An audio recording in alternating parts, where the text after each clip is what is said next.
दोस्तों, आज मैं आपको सुनाने जा रहा हूं अपनी मंडली की सदस्य अंकिता चौहान की लिखी कहानी नजदीकियां।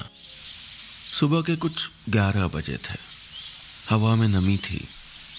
रात भर होती बरसात की बूंदें अब तक मेरे कैबिन के सामने वाली खिड़की पर सांस ले रही थीं, लेकिन मेरे दिल में एक खलबली मची थी। मैं नीरव दिन में 10 एक्सेल शीट, कई पीपीटी बना लेता था, लेकिन आज बीते 3 घंटों से अपने कंप्यूटर के स्क्रीन को खाली आंखों से घूरे चला जा रहा था। शाम को जो कुछ हुआ, जो कुछ देखा मैंने, वो मेरे लिए सहज नहीं था। रुचि एक खुले मिजाज की लड़की थी, लेकिन दोस्ती के दायरे तय करना वो कैसे भूल गई थी? मैंने मन ही मन खुद से सवाल किया। शायद मैंने ही रुचि से, इस रिश्ते से काफी उम्मीदें बांध ली थी। दिल में हल्की सी कसक उठी और मैंने थोड़ा आगे बढ़कर कंप्यूटर को शट डाउन कर दिया। हाथ सामने डेस्क पर रखे फोटो फ्रेम पर आकर ठहर गए। दिलो दिमाग में एक बेख्याली सी तैर गई। ये तस्वीर ज्यादा पुरानी नहीं थी। 2 महीने पहले ही तो रुचि से मेरी शादी हुई थी। मेरी उंगलियां इस तस्वीर को रुक रुक कर छू रही थीं। रुचि के मेहंदी लगे हाथों की खुशबू मेरे जहन में अब तक समाई थी, लेकिन हमारे रिश्ते के जैसे सभी रंग फीके पड़ चुके थे। पहले कभी मैं किसी लड़की के इतना करीब नहीं रहा था, लेकिन रुचि से पहली बार मिलकर लगा जैसे उसके साथ मैं कई उम्र, कई जिंदगियां जी लूंगा। मुझे उसके साथ बिताया वो दिन याद आ रहा था जो चाशनी चढ़े मुरब्बे की तरह मीठा था और मेरे दिल के बेहद करीब। उस दिन रुचि और मैं वहीं उसके घर के गार्डन एरिया में बैठे थे। मैं उसे गौर से देख रहा था और वो नजरें चुराते हुए ये देख रही थी कि मैं उसको किस तरह बस देखे ही जा रहा था। उसे शायद ये पसंद नहीं आया। वो खामोशी को तोड़ते हुए बोली, खाना बनाना आता है? मैं हड़बड़ा गया। उसकी पलकें कुछ एक पल को उठी थीं। नजरों की टकराहट को ओढ़े वो लम्हा मेरे दिल में आहिस्ता से उतर गया था। मेरे होठों से लगे उस कॉफी के कप को मैंने दोनों हाथों से संभालते हुए सामने टेबल पर रख दिया। थोड़ा बहुत जो मेरा अनुभव था उसके अनुसार तो ये सवाल मुझे करना चाहिए था। मेरा चेहरा स्थिर था और रुचि के चेहरे पर एक मुस्कान अटखेलियां खेल रही थी। मेरे व्यक्तित्व से बिल्कुल जुदा होने के बावजूद भी रुचि मुझे अच्छी लगी थी। उधर रुचि मेरे जवाब के इंतजार में थी। इधर मैं सामने टेबल पे रखी कभी आधी कप कॉफी को देखता, तो कभी कप के पास ही रखे उस बोल को जिसमें गुलाब की पंखुड़ियां भरी थीं। मैंने कुछ ठहर कर कहा, गुलाब पसंद है आपको? खाना बनाना नहीं आता आपको? उसने फिर पूछा। रुचि का यूं बेधड़क वही सवाल दोहराना थोड़ा अजीब लगा मुझे, लेकिन ऐसे 2 अजनबियों का आधे घंटे में मिलकर जिंदगी भर साथ निभाने का फैसला करने से थोड़ा कम अजीब। मैंने कहा, खाना थोड़ा बहुत। उसने अपनी साड़ी के मुड़े हुए बॉर्डर को इत्मीनान से सीधा किया और नजरें बिना उठाए धीरे से बोली, मुझे ना तो खाना बनाना आता है, ना गर्मा गर्म पकौड़े तलना, और वो रोमांटिक तरीके से शर्ट की बटनें टाकना तो बिल्कुल नहीं आता है। मूवीज तो देखते हैं ना आप? थोड़ा बहुत, मैंने कहा और जरा सा सर हिला दिया। ये थोड़ा बहुत मेरे लिए बहुत काफी है। मैं एकदम रेडी हूँ। अंदर जाके चुपचाप शादी के लिए हाँ कह देना, ओके? एक सांस में ये कहते हुए रुचि ने नजरें ऊपर उठाई और मैंने महसूस किया कि उसकी आंखें उसकी बातों से कहीं ज्यादा मासूम थीं।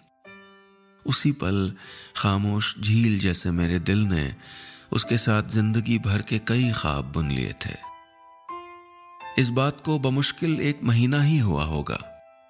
इस बीच हम शादी के सारे रस्मो रवाज को निभाकर अपना थोड़ा बहुत सामान लेकर दिल्ली आ गए। जब पहली बार वो मेरे अपार्टमेंट में घुसी तो कमरे को देखती रह गई। मैंने झिझकते हुए कहा, थोड़ा छोटा है ना? ये तुम्हारी पहली शादी है ना? तुम बैचलर ही थे, राइट? उसने कहा। मुझे जल्दी कोई जवाब नहीं सूझा। इस तरह मैंने पहले कभी सोचा नहीं था। वो आगे बढ़कर कबर्ड में सलीके से जमे कपड़ों को छू कर देखने लगी। शायद था मैं थोड़ा अजीब। मुझे कायदे से रहना पसंद था और वो मुझसे बिल्कुल ऑपोजिट। उसका ऐसे सीधे साफ बात करना, अचानक आप से तुम पर आ जाना मुझे अच्छा लगा था। उसका साथ उसकी आंखों से होते हुए मेरे दिल में उतरने लगा था। मैं भी बैचलर हूं और मेरा दिल भी, मैंने कहा। उसने मासूमियत से पलकें झपकाई और मेरे कंधे पर अपनी हथेली टिकाते हुए बोली, डोंट टेल मी कि तुम्हें आज तक किसी से प्यार नहीं हुआ। उसके इतना कहने पर मैं वाकई सोच में पड़ गया था। ये एहसास, ये छुअन मेरे लिए नए थे, लेकिन तब मुझे इस बात का अंदाजा कहाँ था कि रुचि की दुनिया नियम कायदों से ही नहीं, मुझसे भी कहीं दूर एक फासले पर खड़ी थी। शादी के बाद मैं धीरे धीरे रुचि को जान रहा था। मेरी परछाई बनकर घूमती वो अल्हड़ सी लड़की मुझसे अलग थी। हमारे ख्यालात बमुश्किल ही मेल खाते और उसका अलग होना ही मुझे उसकी ओर खींच रहा था। उसके वो बेमकसद सवालों के जवाब ढूंढना मुझे अच्छा लगता था। उसके गीले बालों की खुशबू, वो अचानक से आकर मेरे कंधे पे उसका हाथ रखना, जिद करके मेरी ही प्लेट में खाना खाना और रात को सोते वक्त मेरे हाथ को खींचकर तकिया बना लेना अक्सर मुझे हैरानी में डाल देता। कोई कैसे इतनी जल्दी इतना करीब आ सकता है, मेरी समझ से परे था। इससे पहले मैंने कभी किसी लड़की से दोस्ती नहीं की थी। ये मेरी परवरिश का नतीजा था या प्यार में नकारे जाने का डर, नहीं कह सकता। लेकिन दोस्तों के चिढ़ाने पे मैं अक्सर कहता कि मैं खुद को अपनी सोलमेट के लिए बचा रहा हूं। लेकिन रुचि के मिलने पर मैं उन्हीं बेपरवाह लफ्जों को सच होते देख रहा था। मेरी कबर्ड में उसी की पसंद की शर्ट्स और डियो जमा होने लगे।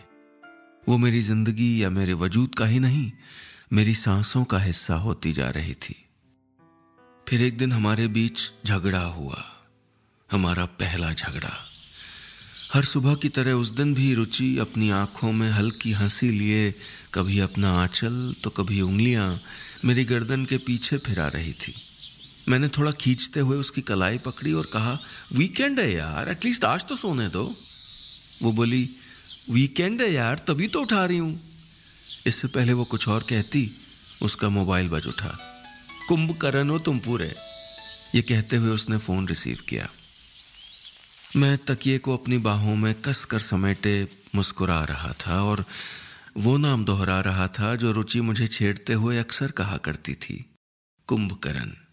वो दिन भी शादी के बाद बीते खुशनुमा दिनों की तरह गुजर चुका होता अगर मैंने बेतकल्लुफी में रुचि की कॉल पर होती बातचीत न सुनी होती। ये बेवक्त आते फोन कॉल्स किसी पुलकित के थे। मुझे लगा था कि जिस तरह मेरी दुनिया रुचि से शुरू होकर उसी पे खत्म होती है, शायद रुचि के लिए भी मैं उतना ही खास था। लेकिन मैं गलत था। रुचि की बातों से, दिन रात आते मैसेजेस से पता लग रहा था कि उसकी मेरे अलावा भी एक अलग दुनिया थी जिसमें मैं कहीं नहीं था, कहीं भी नहीं। मैं कभी सोच ही नहीं पाया था कि रुचि से बढ़ती मेरी नजदीकियां उससे दूर होने का जरिया भर थी। पहली बार मैं रुचि से नाराज था। पहली बार हम दोनों में बातचीत बंद थी। उस दिन उसके मोबाइल पर उसके दोस्त का कॉल आना मुझे इतना बुरा नहीं लगा था जितना रुचि का ऐसे बेवक्त आते कॉल्स को मुझसे छुपाने की कोशिश करना लगा था। लेकिन वो मेरी नाराजगी से बेखबर उस रात मेरा हाथ खींचते हुए मुझे बालकनी में ले गई।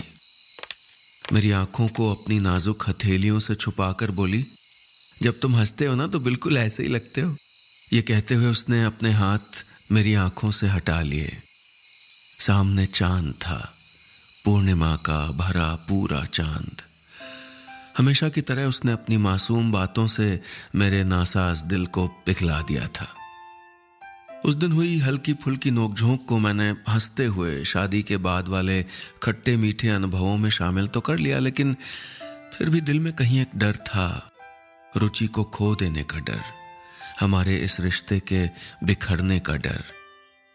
कुछ ही दिनों बाद अपने जहन में पलते उसी डर को मैं हकीकत में बदलते देख रहा था। वो शाम कुछ सर्द थी। बाहर गिरती तेज बारिशें जैसे मुझे कुछ इशारा कर रही थीं। मैं ऑफिस से घर जल्दी लौट आया था। कमरे का दरवाजा खुला था। अंदर से तेज तेज हंसने की आवाजें आ रही थीं। मेरे कदम दरवाजे पर ठहर गए। वहीं सोफे के पास पानी में तर गीले जूते पड़े थे जो मेरे नहीं थे। टेबल पर पिज्जा का अधखुला डब्बा था।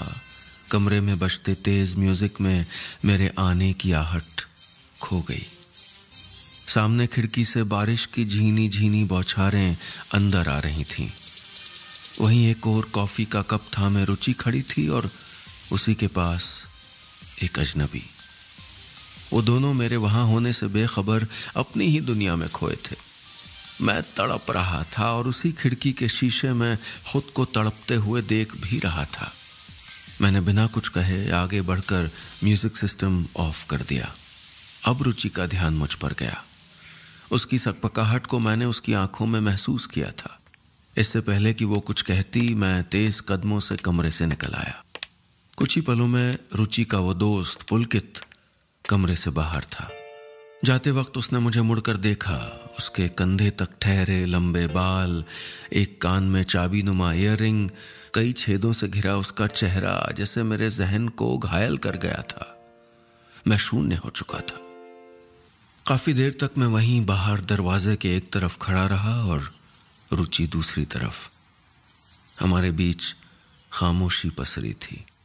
इस रिश्ते में रूठने मनाने के कई दौर चले थे, लेकिन एक दूसरे से बात किए बिना कोई रात गुजरी हो, ऐसा कभी नहीं हुआ। चाहे मैं कितना भी नाराज होता, वो मुझे हमेशा मना लेती। उसकी मेरे लिए की गई वो छोटी छोटी कोशिशें मुझे मेरे होने का पता देती थीं। और उस रात भी तो मैं यही चाह रहा था, लेकिन बिना कुछ कहे उसका वो करवट बदल कर लेटना जैसे मेरे अस्तित्व को जार जार कर गया। सोच रहा था कि ये शादी का रिश्ता भी कितना अजीब होता है।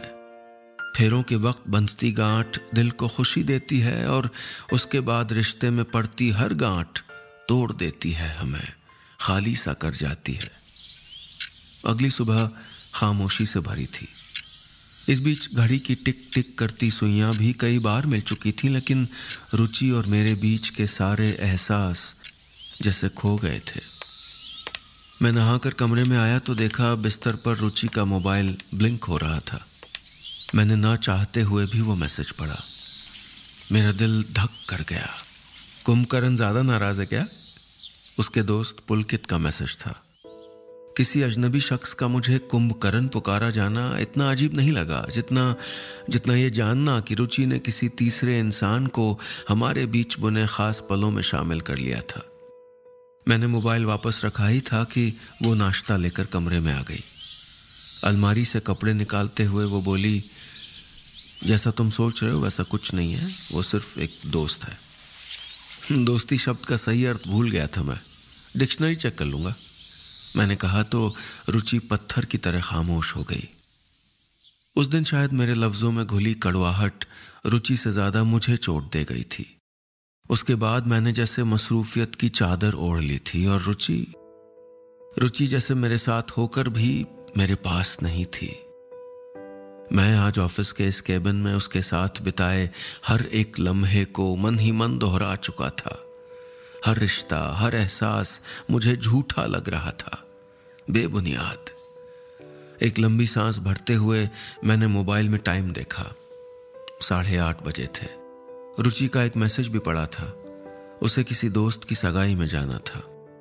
एक नया रिश्ता जुड़ने जा रहा था और 2 महीने पहले जुड़ा हमारा रिश्ता जैसे टूटने के कगार पे था। थोड़ी देर बाद ही मैं रुचि के साथ उसकी दोस्त के घर के सामने था। वो गाड़ी से उतर चुकी थी। मैं वहीं ड्राइवर सीट पर बैठा रहा। तुम नहीं आओगे? उसने कहा और अपने बालों में फंसे ईयरिंग निकालने लगी। जरूरत कहाँ है मेरी? मैंने तलखी भरी आवाज में कहा और वो ठहर गई। तुम्हें अपने किए पे कोई गिल्ट नहीं है ना? कोई पछतावा, कोई शर्म, कुछ नहीं है ना? मैंने कहा तो उसकी कांपती उंगलियां मेरी बाह पर आकर ठहर गईं। एक खामोशी अटक गई थी हमारे बीच। कुछ देर रुक रुक कर वो बोली, पागल है वो पूरा, हिप्पी टाइप, काफी समझाया, समझता ही नहीं है। मुझे अब भी वही 5th क्लास की रुचि मानता है। उसके भोले मन पर शब्दों के तमाचे जड़ने की हिम्मत नहीं कर सकी मैं। तो शादी क्यों नहीं की उसने? मैंने कहा। वो मुझे कुछ देर देखती रही, फिर बोली, बस इसीलिए नहीं बताया था तुमको। हमेशा दोस्ती निभाने के लिए क्या मुझे अब अपने हर दोस्त से शादी करनी पड़ेगी? ये कह के रुचि चली गई। कार की जलती बुझती लाइट्स की तरह मेरा दिल भी धुआं धुआं हो रहा था। एक ख्याल मन में सुलग उठा कि अपने यकीन के टुकड़ों को संभालूं या रुचि से मेरी इन बेहिसाब शिकायतों को। मैंने स्टीयरिंग को सर पर टिका दिया। मेरी आंखें बंद थीं। उसने जो कुछ भी कहा सच ही तो था। रिश्तों में टैग डालना मेरे लिए इतना जरूरी क्यों हो गया था? क्यों मैं अब तक वही देखता रहा जो मेरे अंदर था? उसकी आंखों में ठहरे यकीन को मैंने कैसे नजरअंदाज कर दिया? क्यों नहीं जान सका कि मेरा शक मेरी ही किसी छोटी सोच की पैदाइश था और कुछ नहीं? अपने अंतर्मन में झांका तो एक ख्याल गूंज गया। रुचि अनजाने में ही सही मुझे रिश्ते निभाना सिखा गई थी। मेरे कदम रुक रुक कर उसकी ओर बढ़ रहे थे। वो सबसे दूर बैठी थी, पूल के पानी में पैर लटकाए, अपने बिखरे बालों से उलझती हुई, उल्टी हथेली से अपनी गीली पलकों को बार बार पोंछती हुई। एक अरसे से मेरे अंदर पलती कड़वाहट मानो उसकी आंखों से गिरते एक कतरे से पिघल चुकी थी। मैं उसके पास ही आकर बैठ गया। रुचि ने पहले मुझे एक नजर देखा, फिर सामने पानी में तैरती चांद की परछाई को। मैंने बिना कुछ कहे उस चांद को पानी समेत अपनी हथेली में भरकर उसकी ओर उछाल दिया। उसकी आंखें डबडबा आई थीं। वो बोली, मैं तुम्हें बहुत परेशान करती हूं ना? ऐसे ही करती रहोगी ना हमेशा? मैंने कहा तो उसने अपना सर मेरे कंधे पर रख दिया। मुझे मेरा जवाब मिल गया था। मेरी खाली बाहों में मेरी पूरी दुनिया सिमट आई थी।